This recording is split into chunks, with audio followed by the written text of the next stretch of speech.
Welcome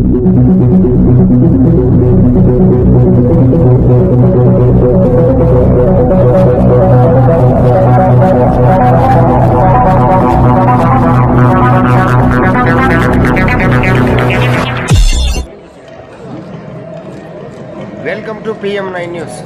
Tirumala శ్రీవారి లడ్డూలో జంతువుల కొవ్వు కలిసిందని, దేవుడికి అపవిత్రం చేశారని, హిందువుల మనోభావాలు దెబ్బతిన్నాయని అధికార తెలుగుదేశం పార్టీ ఆధారాలతో చూపెడుతున్నారు. అయితే మాజీ టీటీడీ చైర్మన్ నేను ఏ పాపం ఎరగనని, నేను తప్పు చేసి ఉంటే శిక్షించమని శ్రీ వెంకటేశ్వర స్వామి సన్నిధిలో తిరుమలలో ప్రమాణం చేశారు. ఈ ప్రమాణం చేసేటువంటి క్రమంలో ఉద్రిక్త వాతావరణం చోటు చేసుకుంది. టీటీడీ పాలక మండలి చరిత్రలో 3 సార్లు పాలక మండలి సభ్యునిగా, 2 సార్లు తిరుమల తిరుపతి దేవస్థాన అధ్యక్షుడిగా అవకాశం ఇచ్చిన మహామూర్తి శరణాగతి తండ్రి, గత కొద్ది రోజులుగా నా మనస్సు కలత చెందుతోంది. నిప్పుల కొలిమిలో నిలబడినట్టుగా ఉంది.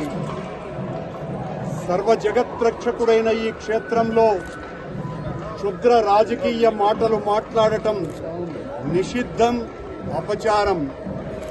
అంతటి పవిత్ర పుణ్యక్షేత్రమైనటువంటి నీ ఆలయంలో దేవదేవ, నీ అన్న ప్రసాదాలలో అత్యంత పవిత్రమైనటువంటి లడ్డూలో కళంకితమైనదని కలుషిత రాజకీయ మనస్కులు అత్యంత దారుణంగా ప్రవర్తిస్తున్నారు.